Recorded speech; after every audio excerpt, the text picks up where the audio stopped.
assim, acho que você já até começou a responder essa questão de certa forma, mas assim, por que é tão importante você analisar, né, o pesquisador, a pesquisadora analisar o primeiro ano de vida das crianças? Né? Qual a relevância da fase intrauterina e do primeiro ano de vida da criança para a posteridade? Né? Então, retomando essa questão de que eu falei, né, que tornou-se um boom essa questão da nutrição materna infantil, porque, na verdade, hoje tem um conceito dos primeiros 1.000 dias de vida, que engloba o período da gestação, são os 365, ou, desculpe, são, agora que me falhou, 860 dias, bom, enfim, os 9 meses da gestação, Mesmo. e mais os 2 primeiros anos, né, 365 dias do ano, soma, dá 730, 730, Enfim, então, juntando o período da gestação mais os 2 primeiros anos, a gente tem a soma e dá 1.000 dias, né? Que normalmente são os primeiros 1.000 dias de vida. E aí vem toda essa importância. Então, falando até um pouco dessa que eu falei que tem hipóteses antigas, a hipótese mais conhecida e mais estudada atualmente é a hipótese de Barker, que data de final lá da década de 80, que fala justamente da origem fetal das doenças crônicas, né? Então, esse pesquisador, na época, ele já falava, né, que ele observou que crianças com obesidade, né, ou com alguma disfunção metabólica, como hipertensão, diabetes, síndrome metabólica, que eu posso explicar daqui a pouco o que é, essas crianças, elas tiveram passado, né, um período fetal, elas passaram por situações similares, né, então períodos de fome, né, como a fome lá na Holanda, como épocas de guerra, e as mulheres tinham essa característica de passar por uma restrição severa, e isso impactava na saúde daqueles indivíduos pelo resto da vida, inclusive, né, na vida adulta, eles tinham maior risco de desenvolver essas doenças, né, então, por que é importante a gente entender, né, todas essas alterações e avaliar as crianças nesse período, porque se você detecta logo no início, quando a criança nasceu, percebe que ela tem um peso abaixo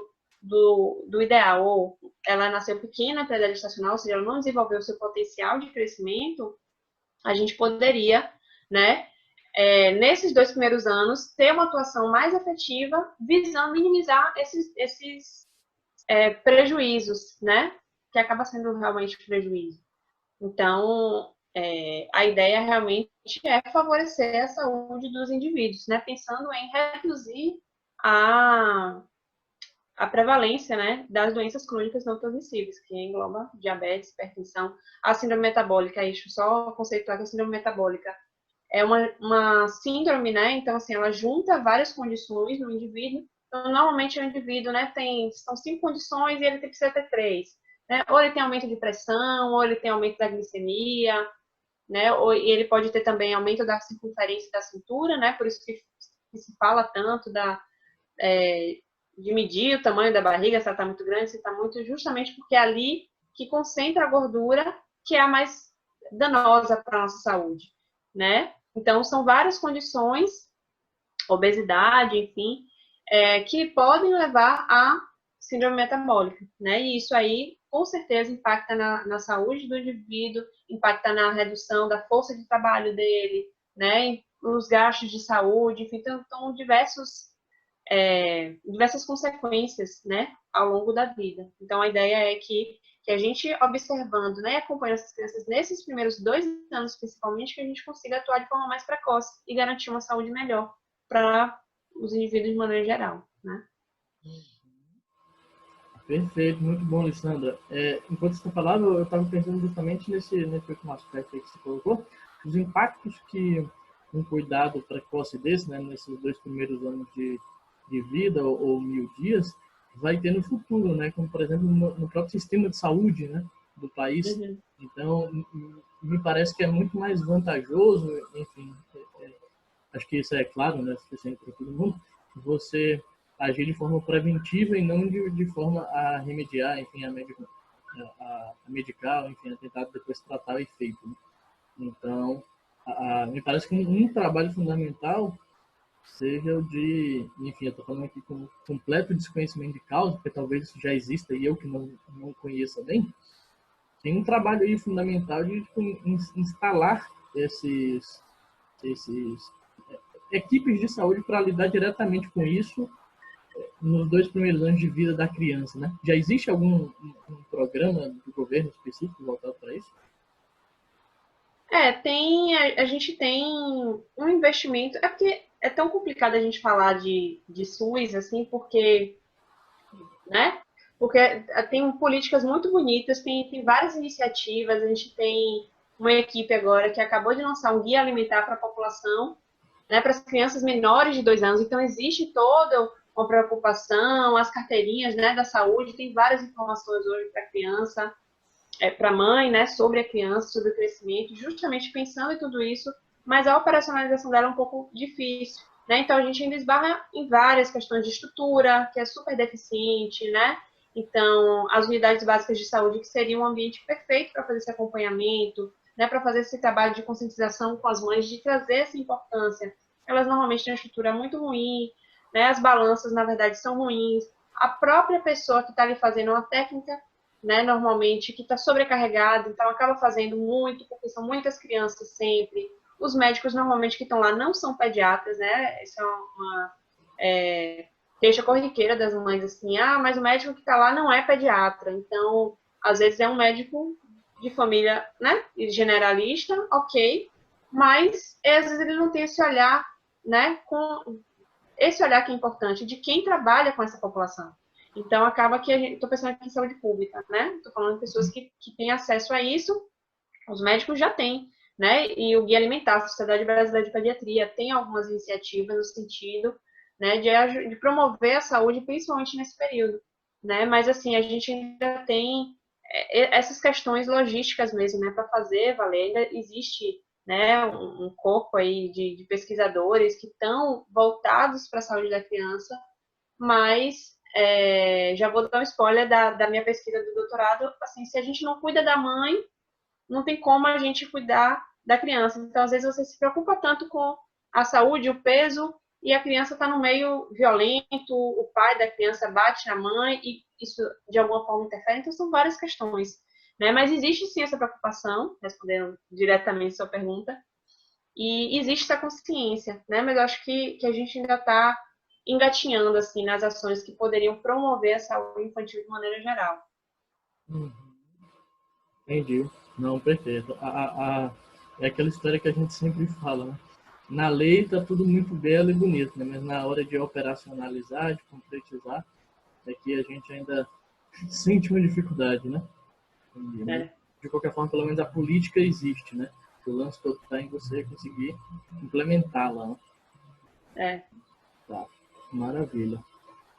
Tá bom, eu tô guardando, eu tô me segurando, na verdade, para não chegar na sua pesquisa de doutorado. Porque toda hora, isso a gente tá conversando, chega alguma coisa dela e eu já tô quase emendando, mas vou aqui tentar seguir o roteiro. E qual foi, assim, de forma específica, o objetivo do seu trabalho de dissertação, né? O objetivo foi justamente comparar o crescimento de crianças, né, que nasceram nasceram adequadas para a idade gestacional, peso e comprimento, com o crescimento de crianças que nasceram pequenas para a idade gestacional. A gente queria ver, na verdade, se havia uma diferença no crescimento, né? Se realmente dentro da população brasileira, a gente tinha poucos estudos à época, se dentro da nossa população a gente teria realmente uma diferença de crescimento, né? Se eles realmente iriam crescer de forma diferente, em ritmos diferentes, né? Assim, existe uma velocidade de ganho de peso esperada para uma criança nascida a termo, com peso adequado, né? Peso e comprimento adequado, com tamanho adequado à idade gestacional.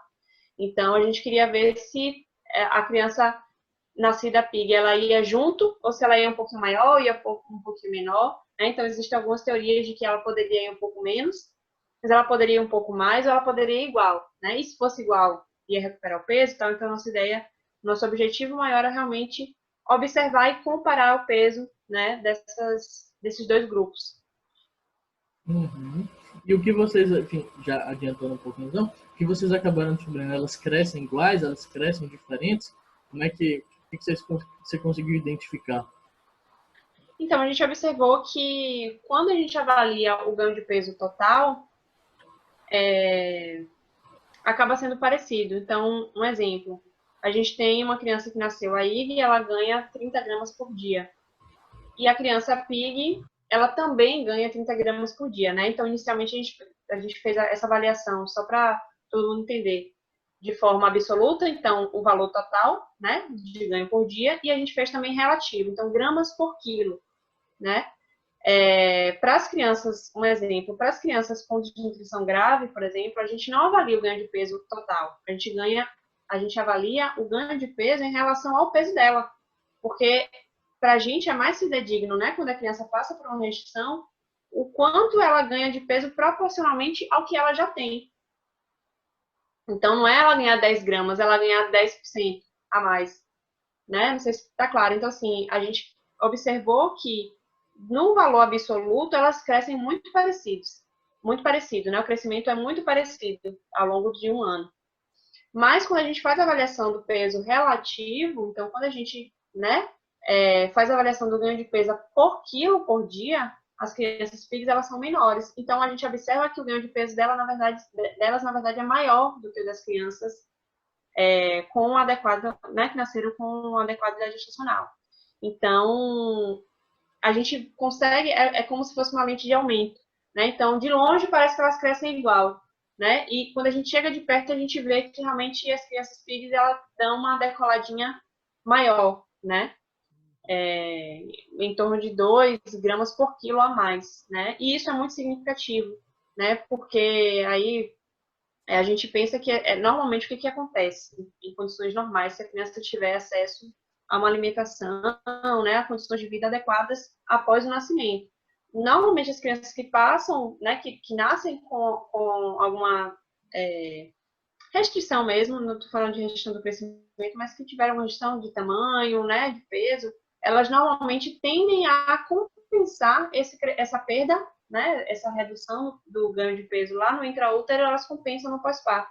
Então, elas tendem, a gente já espera que tenham o que a gente chama de catch-up growth, que é quando ela dá uma crescida um pouco mais, como se fosse uma corrida a mais para alcançar, né, para chegar o nosso corpo é muito sábio, né? Então existe o metabolismo se ajusta justamente para atingir o que é o ideal, né? O crescimento ideal. Quando a criança é amamentada, né? Quando ela recebe os alimentos complementares que a gente chama, né? Alimentação que é introduzida a partir do sexto mês de vida, no período adequado, com a quantidade adequada, qualidade adequada, ela tende a seguir bem direitinho isso, né? Esse up no crescimento, que é o catch up. Ou seja, é como se o próprio corpo, né, soubesse ali de uma certa, vamos colocar assim, deficiência, não sei bem se esse é o termo a ser utilizado, mas, identificasse uma determinada falta, né, e falasse assim, nossa, agora preciso correr um pouco mais, né, e aí vai dar essa acelerada, né. E foi isso que a gente viu, né, mas com a lente de aumento, assim. Porque, a priori, e vamos frisar um pouquinho nesse ponto, porque acho que essa é a importância da pesquisa científica, né? Porque se você olha com um olhar mais distante, pegando um pouco da sua analogia, da sua metáfora, você ia achar que eles iam estar crescendo iguais, né? E estava tudo igual. Mas, na verdade, quando você traz esse olhar focalizado, quando você joga ali um método para avaliar, faz proporção, etc., então você verifica que só parecia igual, mas, na verdade, não era bem igual, né? Isso muda tudo, porque a conduta, quando a gente vai acompanhar, né, pensando no acompanhamento clínico mesmo, então, o médico, o nutricionista estão lá acompanhando essa criança, ela vai ver que está crescendo igual. Se ele tivesse, aí ele vai pensar, poxa, a criança nasceu pequena, ela não pode crescer igual ao outro, ela está crescendo um pouco, eu preciso acelerar. E aí isso a gente via muito, né, a época do estudo, os profissionais às vezes começam a ficar ansiosos, né, e a mãe também está ansiosa, porque meu bebê não é tão grande quanto o da minha vizinha, e aí ela quer que cresça tanto quanto, e aí começa a aumentar a oferta calórica, né, aí acha que o leite materno não está mais dando conta, que tem que dar uma fórmula, que tem que dar uma fórmula como o Silon, ou com alguma outra farinha, e aí leva para o outro lado, né, que é justamente o ganho de peso excessivo. Quando a velocidade de ganho de peso ela é excessiva, ela também leva a risco para a saúde da criança, também predispõe a criança, né, ao risco de ao risco de doenças metabólicas, como hipertensão, diabetes. Então, assim, é o caminho do meio mesmo, não tem como, nem para o mais, nem para o menos, porque senão vai chegar sempre no mesmo ponto. Diabetes, síndrome metabólica, hipertensão, enfim, aos baixa saúde, né, no fim das contas. Sim. Nossa, é bem interessante, isso é bem interessante. Toda mãe que está gestando agora, enfim, que acabou de parar, deveria assistir essa entrevista aqui, porque se identifica isso daí para não exagerar, né? Porque exagerando, você aí, além dos possíveis problemas que já estava vindo aí em toda a construção, você pode ainda agravar mais, né? Então, é complicadíssimo. Entendi. E quantas foram as crianças que vocês analisaram? Né? E para você responder isso também, eu já emendo outra pergunta, que é como que se deu da forma mais simples possível, então, se puder, né, claro, simplificar na medida do possível, o processo metodológico, né? Como foi que vocês operacionalizaram essa pesquisa? Então, a gente acompanhou 55 crianças, né? A ideia era ter mais, sempre é. Mas, enfim, né? Acaba por dificuldades diversas. O tipo do estudo que a gente utilizou, que é o chamado estudo de coorte, né? Que é um estudo também conhecido como estudo longitudinal. Então, você começa o acompanhamento num período e vai acompanhando. Então, esse modelo, né? E aí foi por um ano que a gente acompanhou as crianças por um ano. Ele tem essa grande limitação porque muitas mulheres se mudam, né? Algumas mulheres desistem, cansam, ficam sem condição, seja ela física, enfim, uma série de coisas que interferem, com mudanças que acontecem na nossa vida, e aí, normalmente, a gente começa, não me lembro agora de cabeça qual era o N inicial, mas, enfim, você começa com 100 e acaba com 50, porque realmente, né, o estudo é esse, você começa com um número, vai acompanhando e a gente espera, né, uma perda realmente de participantes por conta do próprio processo. Nem todo mundo consegue se manter por um ano. E aí a gente fazia, né, esse acompanhamento todo mês. Né? A equipe que a gente tinha lá nesse grupo de pesquisa que eu participava era uma consulta, na verdade, conjunta. Então, a criança ia para lá, ela ia ser atendida pelo médico, né, pelo nutricionista, e às vezes tinha um outro profissional que fosse necessário, um psicólogo, um assistente social. A gente tinha uma equipe muito profissional dentro da unidade, né, unidade metabólica, aqui na Universidade Federal da Bahia.